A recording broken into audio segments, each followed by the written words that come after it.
Assalamualaikum warahmatullahi wabarakatuh. Alhamdulillah wa syukurillah wa la hawla wa la quwata illa billah. Asyhadu an la ilaha illallah wahdahu la syarikalah. Allahumma shalli ala Muhammad wa ala alihi wa ashabihi ajmain, amma ba'd. Allah Subhanahu wa taala berfirman dalam surat Al-Baqarah ayat 148, wa likulli wijhatin muwalliha fastabiqul khairat.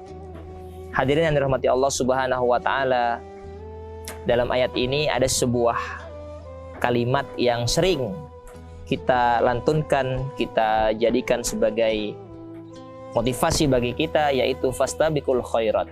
Marilah kita berlomba-lomba dalam kebaikan. Karena sebagai mukmin yang baik, haruslah bagi kita untuk selalu berlomba-lomba dalam hal kebaikan. Tidak seperti yang lainnya yang mohon maaf mungkin berlomba-lomba dalam sesuatu yang kurang baik.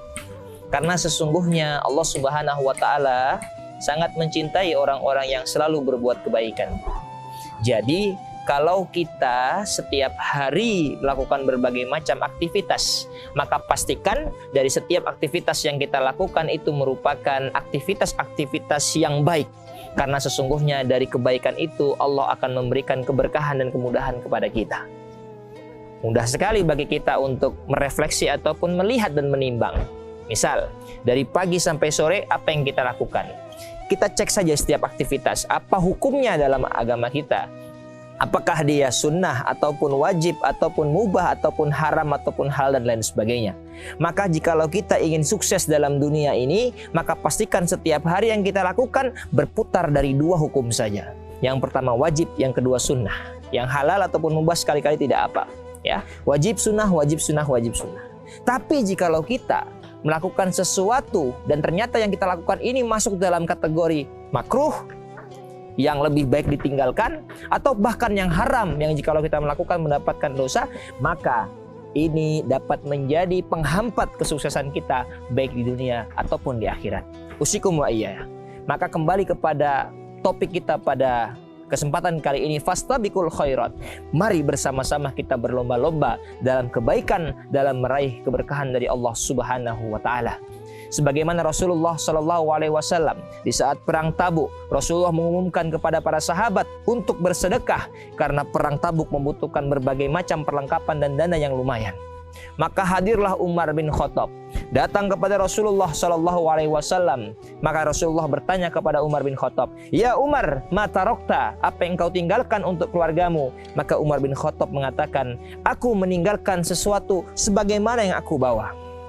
Artinya Umar bin Khattab membawa setengah dari harta yang dia miliki.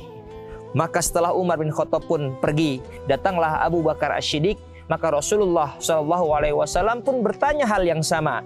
"Ya Abu Bakar, ma tarokta, apa yang engkau tinggalkan?" Maka Abu Bakar mengatakan, "Ya Rasulullah."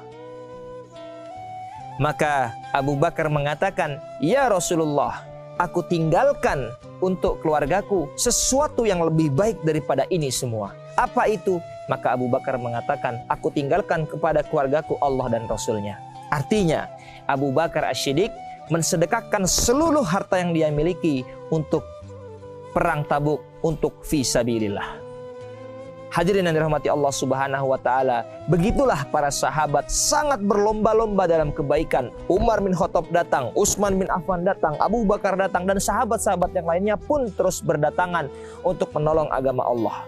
Begitu halnya dengan ada panggilan jihad, ada panggilan perang, tak satu pun sahabat yang lari, tapi mereka semua hadir dalam panggilan Allah karena mereka punya semangat, yaitu berlomba-lomba dalam kebaikan, fastabiqul khairat. Maka jikalau kita hidup di dunia ini dan dunia ini adalah tempat untuk menabung agar kita dapat masuk surga, maka pastikan yang kita lakukan di dunia ini adalah sesuatu yang bermanfaat, sesuatu yang baik, dan mari bersama-sama kita fastabiqul khairat, berlomba-lomba dalam kebaikan. Adapun jikalau kita memiliki kemampuan yang terbatas dalam hal ibadah, dalam hal sedekah, dalam hal berbuat baik, maka pastikan kita menjadi orang-orang yang melakukan kebaikan itu semaksimal mungkin. Maka jangan pernah kita iri dengan orang-orang yang berbuat kemaksiatan. Jangan pernah kita iri dengan orang-orang yang berbuat kezoliman. Maka jikalau orang lain lebih beruntung daripada kita dalam hal materi, maka pastikan kita lebih beruntung dalam hal ibadah, lebih beruntung dalam hal ketaatan kepada Allah Subhanahu wa taala. Sebagaimana pesan Hasan Al-Basri, beliau mengatakan, jikalau engkau tidak bisa menyaingi orang dalam hal-hal dunia, maka pastikan engkau menjadi juara dalam hal-hal akhirat. Jikalau engkau tidak bisa sebaik orang-orang yang lain dalam hal dunia, pastikan kita memiliki posisi yang terbaik di surga nanti. Amin amin ya robbal alamin. Wallahu alam bisawab. Kurang lebihnya mohon maaf. Assalamualaikum warahmatullahi wabarakatuh.